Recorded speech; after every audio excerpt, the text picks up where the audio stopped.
Hey guys, it's Ndoplex and welcome back to some more Monster Hunter Wilds. And in today's video, we are going to go through another 10 things that you probably didn't know about Monster Hunter Wilds. You know the drill by now. If you happen to know all 10 of these, then feel free to give me a dislike.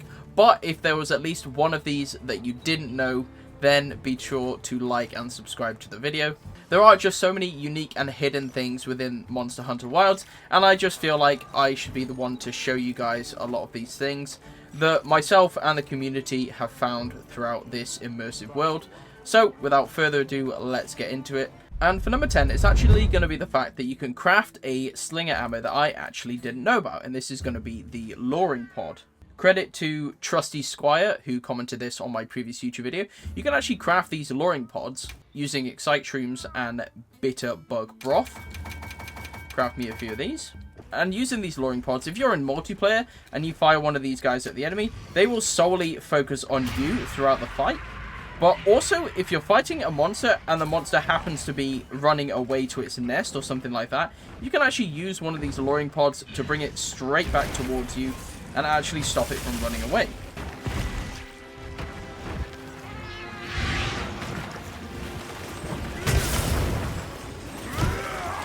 I'll draw its attention. There we go. So you saw the Rathian was trying to run away and we hit it with a lure pod, and that's actually going to turn him back around to be aggressive onto us again. So it's going to save you having to chase these monsters down when they're close to death, and you can just bring them straight back into the fight whenever you want. For 9, it is going to be another crafted item, and this time you can actually craft together your Tranq bombs, which requires sleep herbs and parashrooms. So you can make a few of these Tranq bombs and then actually craft these together with your throwing knife to make Tranq blades. And this is actually a much faster way of using these Tranq bombs to be able to tranquilize a monster just before you're going to catch it. These Tranq knives can be thrown much quicker than standard Tranq bombs. And since you have an infinite amount of throwing knives, this actually doesn't take any more resources to craft, so it's actually just a better version of the Tranq bomb. And you'll probably see from my combat tips video that you can actually quick fire your slinger by holding left trigger and pressing the left stick down.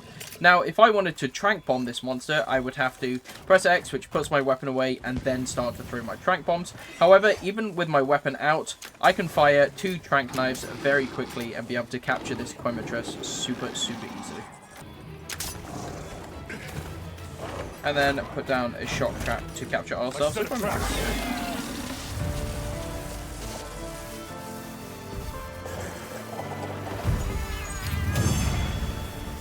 Number 8 is going to be the fact that although no, unfortunately we do not have player owned housing right now, you can actually see some of the endemic life that you've captured appear occasionally here in the command tent.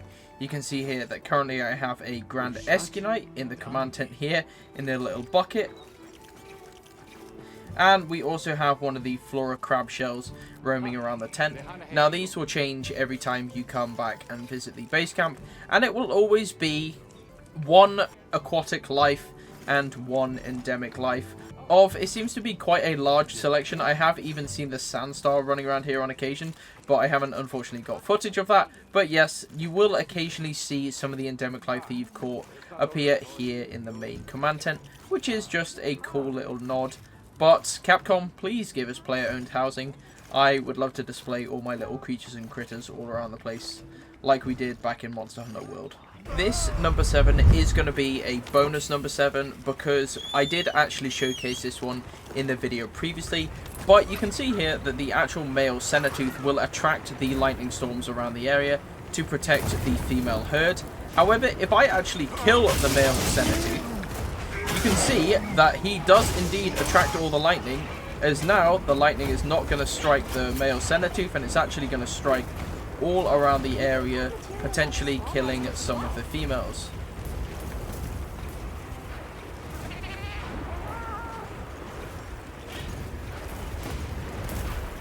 Oh, there she is.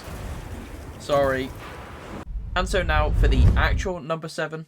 This one's actually going to be to do with the Ceratoth as well, or with any of the herbivore creatures in Monster Hunter Wilds.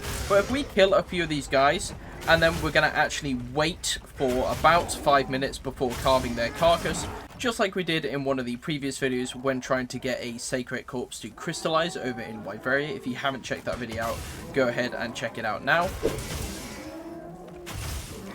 But if we kill a few of these herbivores without actually carving their bodies and wait for about 5 minutes, we are actually going to get something very interesting to happen.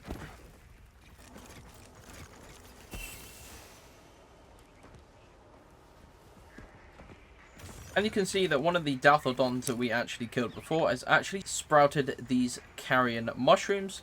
And you can go ahead and see that when I go to carve this guy, I can actually carve out these carrion mushrooms. And this is actually going to give me another Rarity 6 item. So if you haven't finished out getting all of your 10 Rarity 6 items for the achievement Explorer of the Eastlands, this will indeed count towards getting that achievement.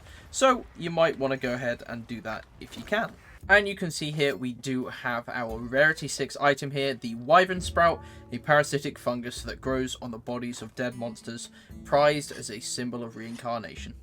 For number 6, you've probably been over to Suja and seen that we have the Melding Pot Vio over here. But did you know that once you actually reach Hunter Rank 100, as you can see I'm Hunter Rank 130 here, but once you reach Hunter Rank 100, you will actually get extra melding options. Specifically, you can now meld Tier 2 decorations. As you can see here, it is not only the Tier 1 decorations I can meld, there are a bunch of Tier 2 decorations spotted all throughout, but also you can craft specific fragments of the weapon shards. So instead of just getting random weapon shards, you can craft specifically the blade, tube, disc, or device, whichever one you would need out of these ones, for slightly more expensive price, but still worth it to target farm these rewards. So if you've got a bunch of melding resources and you're nearly to rank 100, maybe just hold on to them for a little bit longer and craft yourself some more specific items once you've reached Hunter Rank 100. For number 5, if you've made it over to the ruins of Wyveria, you've probably come across Zhu Wu. And now, there is something very interesting that happens when you actually do a parry on one of Zhu Wu's attack. If you see him do his dash attack towards you, and you actually use a offset attack, which can be done by a variety of different weapons, like hammer, switch axe, and greatsword, if you actually time your offset attack correctly during this dash attack, you will see that Zhu Wu will actually turn inside out, and you will have a bunch of free time to do some pretty significant damage to this guy, while his weaker underside is exposed.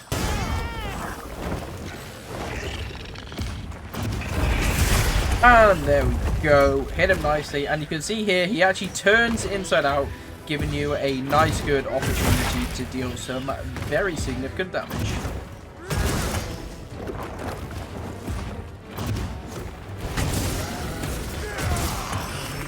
So you can actually turn Zhu Wu totally inside out if you either perform a counter during his dash attack, or alternatively, if he does his grab attack on you, you can actually fire whatever slinger ammo you have equipped into his mouth, and this will also turn him inside out, as shown here.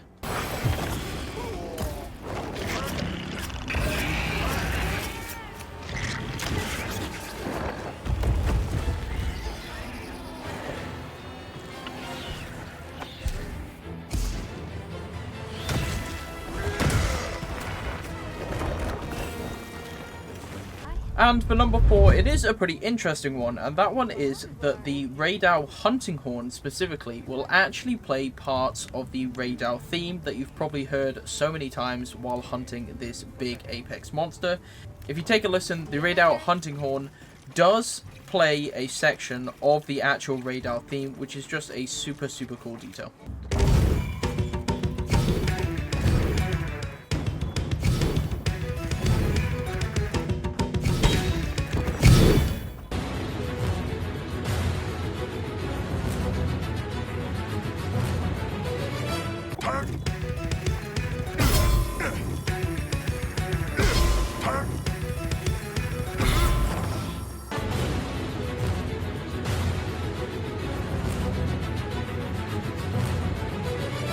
And for number 3, we've got a really interesting interaction that you've probably never seen from the Vigorwasps.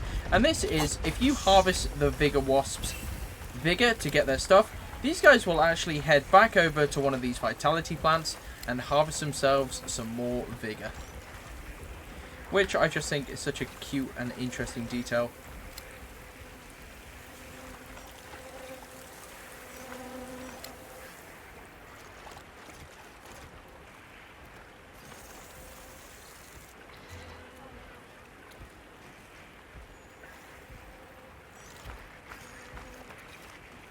And for number 2, if you've made it all the way up to Suja towards the end of the game, you've probably seen that once again we do have our beloved Poogie, and he is going to be chilling up here somewhere in Suja. At the minute here, he's sleeping next to a bunch of these downy crakes. But if you actually pet the Poogie correctly, you can get yourself some little interesting items from him. It's kind of like a little mini game, and providing you do it correctly, he won't get angry at you, and he'll actually reward you with some items.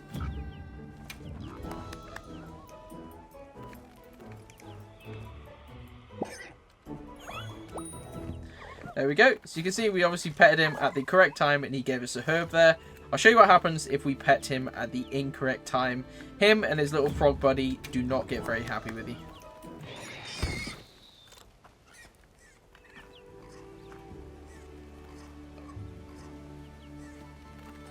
And for number 1, you've probably been around the oil basin at some stage and seen these little oil geysers that pop out occasionally while you're in the area. Now, you can actually ignite these oil geysers to deal a significant amount of damage to monsters or even yourself in the area if you have something that causes fire. So at the minute I've got a torch pod in my inventory, and if I shoot this, you can see that we ignite the oil pile, leaving fire all over the place.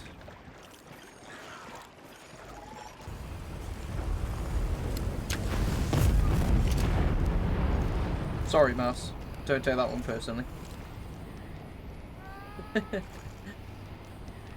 And that is going to be it from me today, guys. That is 10 things in Monster Hunter Wilds that you probably didn't know about. Like I said before, if you knew about all these, then feel free to give me a dislike. But if there was at least one of these things on here that you guys didn't know about, you got to like the video and drop me a sub.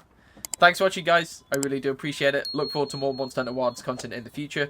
And let me know if you guys have found any secret hidden things in the game that other people might not know about. And if you guys comment on this video, I'll give you a shout out in the next video with some of the interesting things that you guys have found throughout Monster Hunter Wilds.